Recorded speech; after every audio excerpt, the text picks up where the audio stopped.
Ce soir à l'émission, l'Association des camps du Québec en mode recensement. On parle de tous les camps sportifs, culturels, scientifiques. Et la grogne se poursuit dans les CPE. On demande beaucoup de nouvelles subventions pour les enfants à besoins particuliers. En entrevue, on fait le bilan de l'année 2024 de Film Laurentide avec Marie-Josée Pilon et Jade Desjardins. On calcule la retombée et le nombre d'unités. C'est comme ça qu'on arrive à 5,5 millions.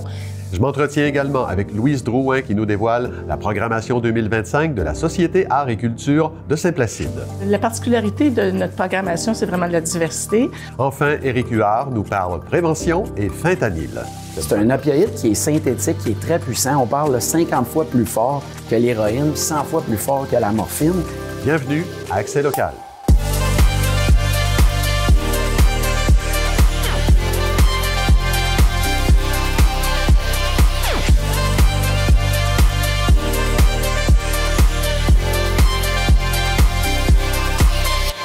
Mardi 11 février 2025, bon début de soirée, c'est Claude Desjardins en compagnie de Clara Maté-Genet. Bonsoir Clara. Bonsoir Claude. Pour plusieurs parents, Clara, l'inscription au camp de jour là, pour la période estivale s'en vient. De son côté, l'Association des camps du Québec lance une initiative, dites-vous, pour favoriser la sécurité des enfants. Oui, Claude, l'association a lancé un grand recensement pour avoir une meilleure idée du nombre de camps en service sur le territoire québécois. Parce que savez-vous, Claude, qu'il n'existe aucune norme qui régit l'opération des camps de jour. Autrement dit, n'importe qui peut s'ouvrir un camp de jour sans se soumettre à des réglementations ou des lois particulières. Ce n'est pas le cas des camps de vacances où les enfants dorment sur place, qui doivent quand même avoir un permis de la Corporation de l'industrie touristique pour héberger les jeunes. L'association des camps comporte 950 membres qui sont des camps certifiés répondant à une cinquantaine de normes de sécurité pour les jeunes. Un camp qui ne fait pas partie de l'association n'est pas automatiquement dangereux ou illégal. C'est juste que pour le moment, il n'existe pas de liste exhaustive qui répertorie tous les camps, d'où cette idée de recensement général. OK. Et quelles sont les normes de sécurité que l'association aimerait pouvoir certifier dans tous les camps? Alors, dans la cinquantaine de critères auxquels répondent les camps de l'association, on compte notamment l'existence d'une politique de traitement des plaintes, de gestion des allergies, ainsi qu'un contrôle exhaustif des présences. L'association s'assure du respect de ces critères avec des inspections. Mais pour ce qui est du grand recensement, les camps figurant sur la liste ne devraient répondre qu'à une dizaine de normes de sécurité de base. On écoute à ce sujet Éric Beauchemin, qui est directeur général de l'Association des camps du Québec. L'offre s'est surmultipliée dans les dernières années, qu'on parle de tous les camps sportifs, culturels, scientifiques. Il y a une offre, ça répond à un besoin criant des familles là, pour la conciliation travail-famille. Il faut avoir complété son secondaire 4 pour être moniteur responsable d'un groupe selon l'association des camps. Le but, c'est vraiment de créer un filet de sécurité minimal pour l'opération des camps. Il n'est pas question ici de réguler le contenu des camps ou de diminuer l'offre de service. On écoute à nouveau M. Beauchemin.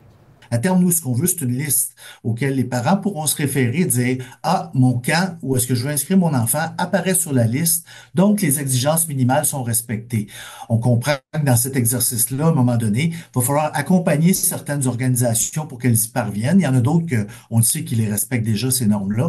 Mais, Clara, est-ce qu'on sait, il y en a combien en ce moment des camps dans les Laurentides? Alors, 52 camps situés dans la région sont membres de l'association des camps, mais selon M. Beauchemin, vu la grande démographie et le grand territoire des Laurentides, il y en aurait beaucoup plus, d'où la nécessité d'un recensement.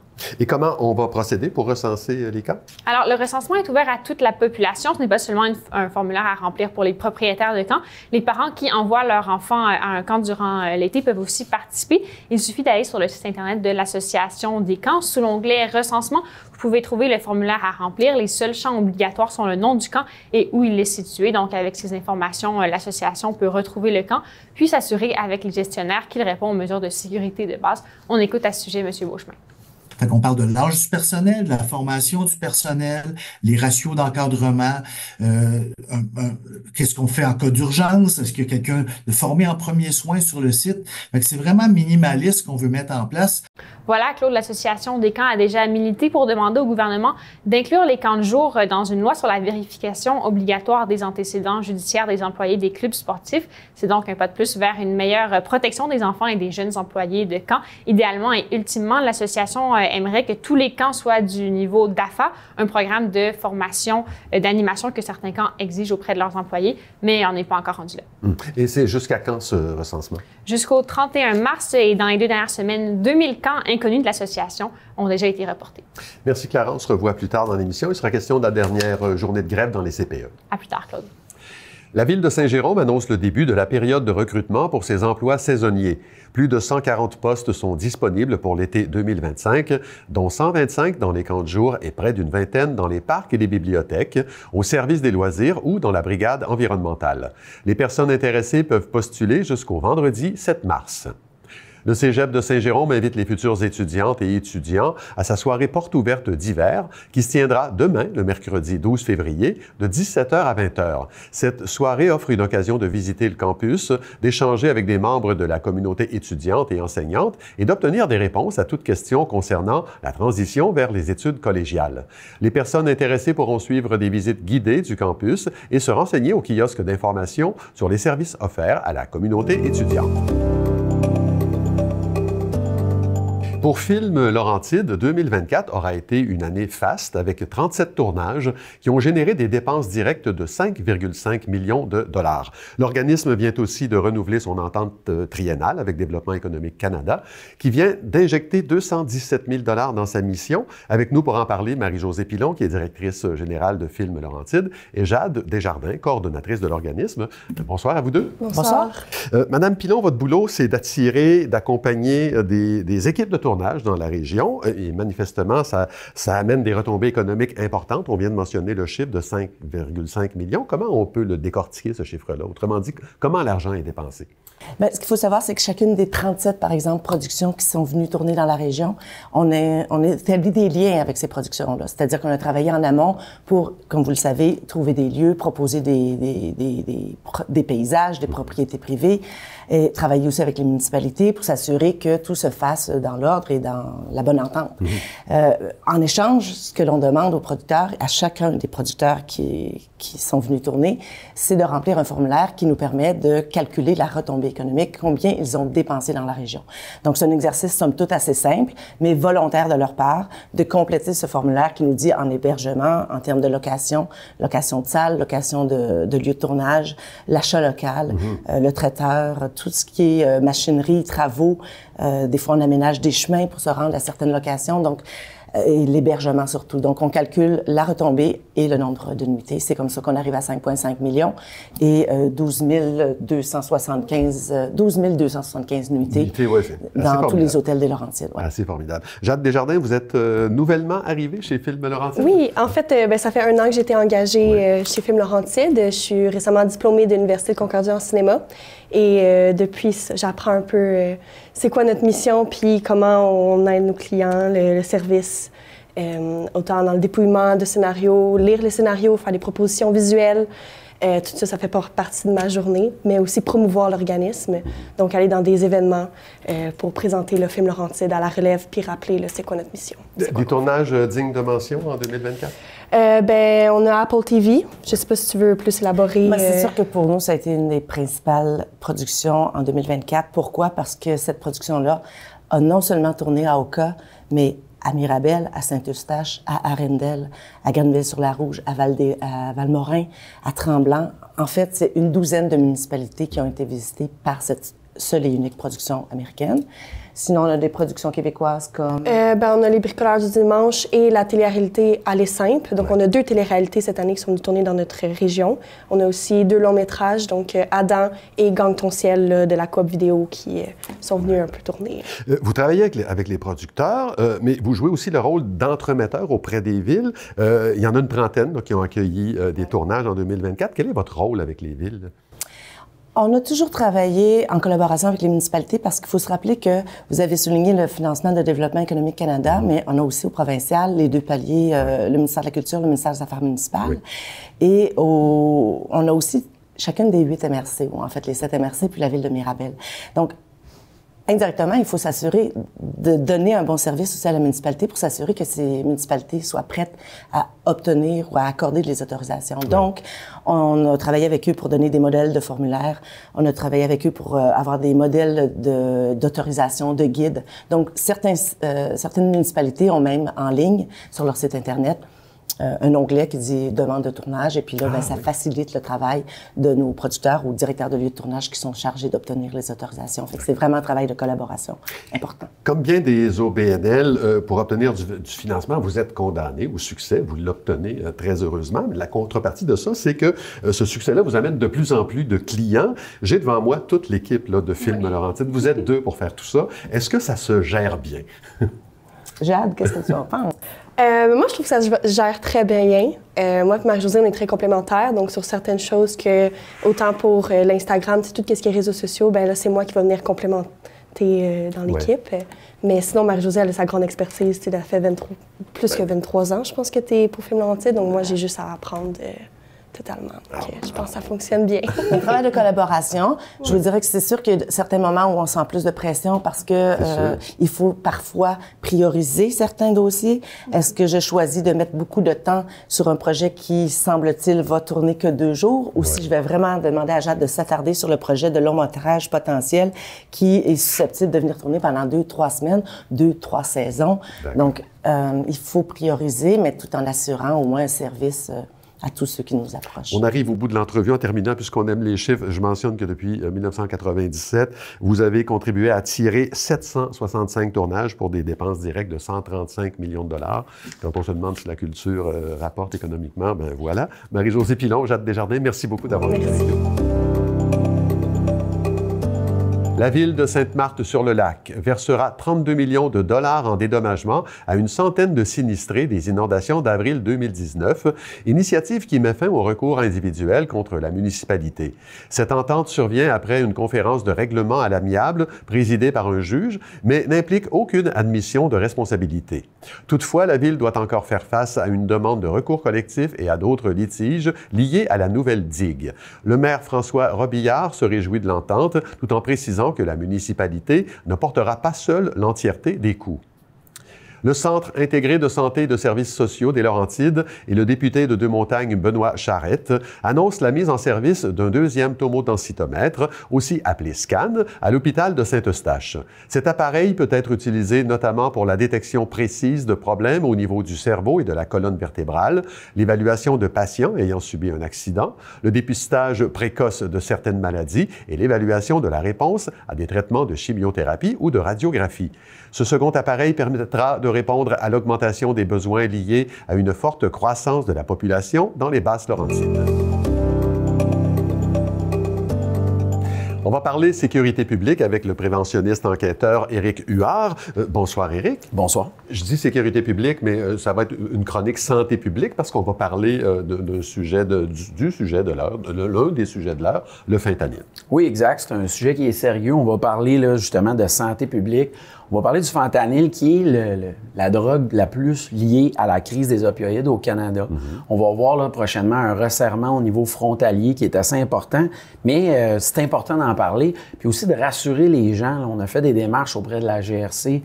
Il y a eu des déploiements actuellement parce que c'est directement lié à tout ce qui touche au bras de fer avec les États-Unis actuellement, entourant les tarifs douaniers. C'est un sujet qui est touché, mais c'est important de rappeler, là, écoutez, moins de 1% du fentanyl en circulation aux États-Unis là, et même en Amérique du Nord provient du Canada. Donc, c'est important d'en parler. Là. Il y a eu des mises en place de mesures robustes, là, hélicoptères, drones. Il y a même des unités américaines et canadiennes qui travaillent ensemble dans les zones maritimes.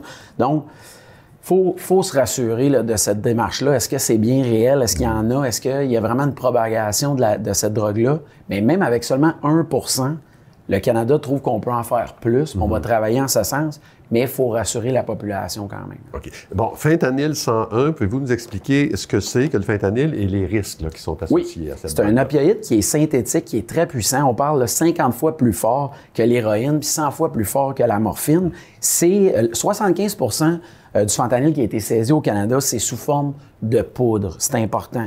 Puis le phénomène, c'est que ça coûte pas cher. OK?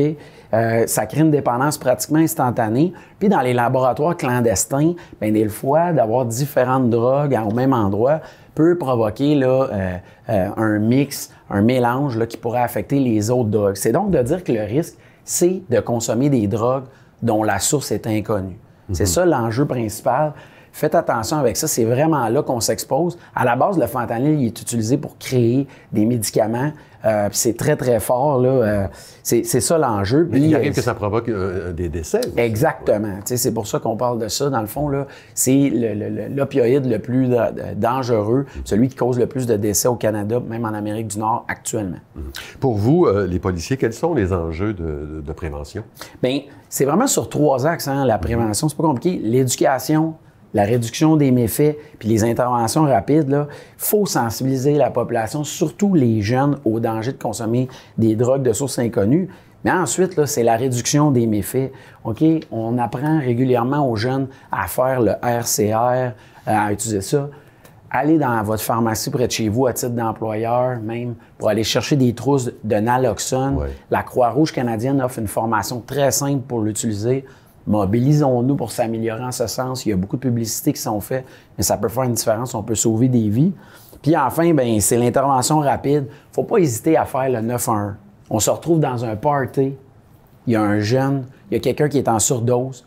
La loi du bon samaritain, OK, nous donne l'autorisation d'appeler le 911. Si les policiers se déplacent sur place puis qu'il y a de la drogue, il n'y aura pas d'accusation qui va être portée. Ah, c'est bon, ça c'est important. Il ne faut pas hésiter à faire le 911 s'il y a quelqu'un qui a consommé de la drogue, qui a des problèmes de santé ou qui a une complication.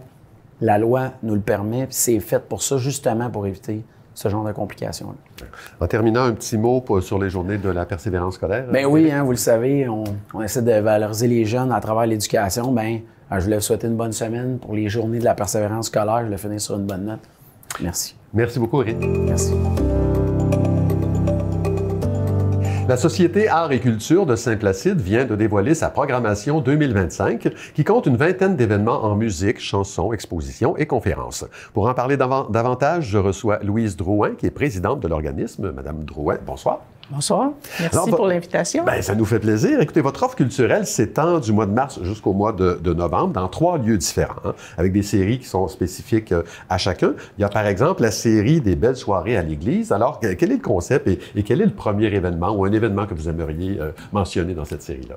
Écoutez, oui. Dès le mois de mai, le 24 mai, on reçoit Brian Tyler and the Blue Storm. Grosse pointure. Grosse pointure, connue dans la région, mais pas uniquement.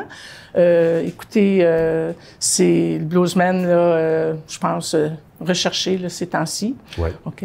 Mais aussi Montana en octobre, qui est un groupe folk montréalais qui était particulièrement anglophone et qui va nous présenter leur premier spectacle francophone en octobre. Excellent groupe d'ailleurs. L'autre lieu, c'est la Maison de la Culture où vous tenez des conférences, des expositions, mais aussi la série Les Vendredis Jazz Blues. Qu'est-ce qu'il y a à surveiller de ce côté-là? Bien, écoutez, premièrement, l'ambiance, on a 6 vendredis, tous diversifiés. Ce qui est la particularité de notre programmation, c'est vraiment de la diversité. Alors, il y a une nouveauté cette année, le 4 juillet.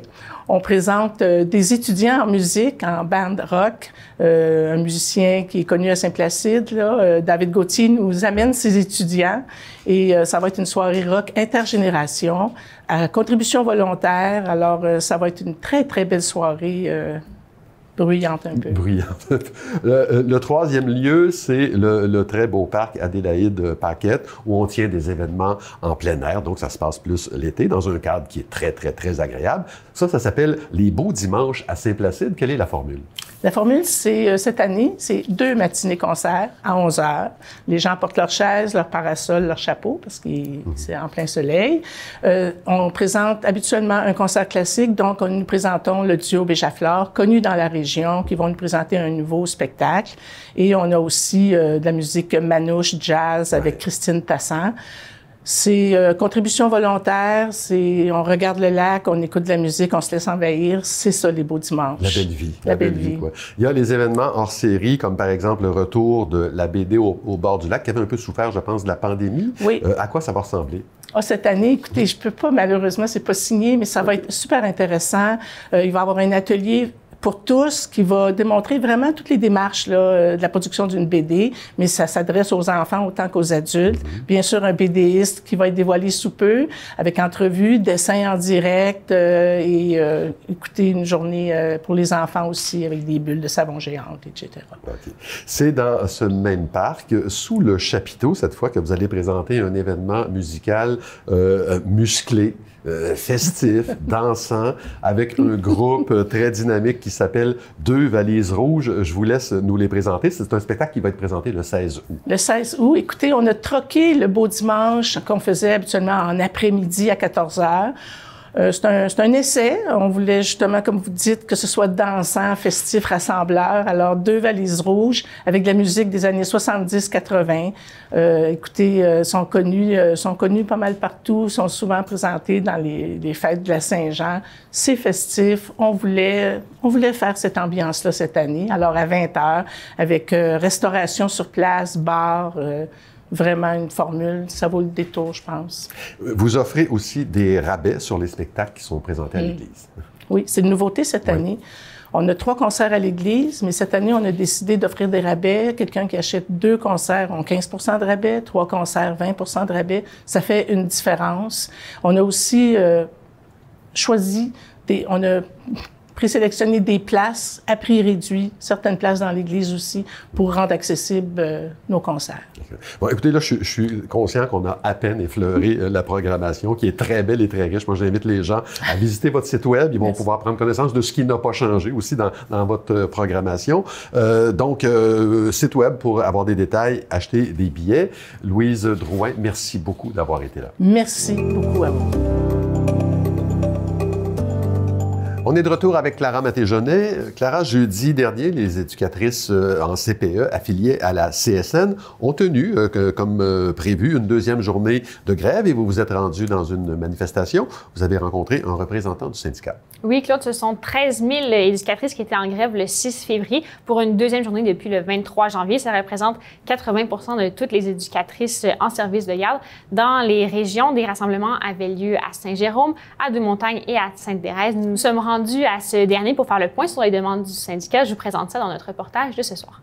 C'est sûr qu'au niveau national, nos principales demandes, c'est on demande des augmentations de salaire pour tous les corps de métier là, qui sont dans les CPE, soit les responsables à l'alimentation, les TES, les éducatrices, bien sûr, et puis tous les postes administratifs là, qui sont syndiqués là, dans les établissements. Alors, en gros, c'est ça. On peut demander aussi de la 6e semaine de vacances qu'on a demandé. On demande beaucoup de nouvelles subventions pour les enfants à besoins particuliers, c'est très demandant. Ça demande une nouvelle charge de travail pour nos travailleuses. Et puis, on en utilise aussi pour les primes de disparité régionale pour encourager nos camarades là, qui sont un petit peu plus éloignés parce qu'eux autres, ils gagnent le même salaire que les éducatrices, éducateurs. Et puis, on sait que dans les régions plus éloignées, là, le coût de la vie est pas mal plus élevé. Alors, on est ici aussi pour les supporter. C'est quelque chose qu'on remarque. Moi, ça fait 4 ans que je suis au syndicat. J'ai été éducateur pendant 25 ans. Si je compare à comparer au début de ma carrière, là, le travail est beaucoup plus demandant pour les éducatrices. Si je parle d'elles en particulier, on parle de bilan pour les enfants qui sont à faire à chaque année, de beaucoup plus d'observations. Il y a les enfants à défi, comme je parlais plus tôt tantôt, là, qui sont demandants, qui demandent de l'aide particulière aussi, qui demandent des nouveaux cadres d'emploi comme les TES là, qui sont en manque beaucoup dans les CPE qui pourraient venir soutenir. Alors, c'est sûr que cette charge de travail-là, là, pour les éducatrices, c'est beaucoup plus. C'est quelque chose qui nous inquiète. Là, on a remarqué depuis les dernières années, là, les cégeps se vident, les cohortes sont de plus en plus minimes. Le gouvernement a essayé avec plein de programmes là, de faire valoriser un petit peu la profession, sauf que les salaires sont manquants. C'est sûr qu'au niveau des salaires, là, c'est vraiment un gros enjeu. C'est ça qui aiderait beaucoup l'attractivité. C'est sûr que l'encadrement aussi dans les milieux là, pour supporter les éducatrices, là, c'est ce qui manque. Alors, les étudiantes, les futures éducatrices et éducateurs sont découragés, sont pas attirés par le milieu parce qu'ils s'en viennent puis ils sont brûlés au bout de la ligne parce que ils n'ont pas le goût de venir. Le salaire n'est pas attirant. Le travail il est de plus en plus demandant. Alors, c'est difficile pour eux autres. C'est difficile de recruter, vraiment. On est rendu à la deuxième journée de grève parce qu'il y a eu des négociations dans les 2 dernières semaines qui n'ont vraiment pas avancé. Le gouvernement ne met rien sur la table. Ça bouge pas, ça va vraiment au ralenti. On dirait... C'est vraiment dommage, par contre. C'est vraiment dommage que le gouvernement laisse sortir les filles comme ça, les travailleuses, parce que ils mettent rien, ils offrent rien. Et puis, on est obligé d'aller jusqu'au bout des journées de grève. Si au moins il y aurait un petit peu de discussion à la table, ça serait plus encourageant. Mais là, comme c'est là, c'est le point mort.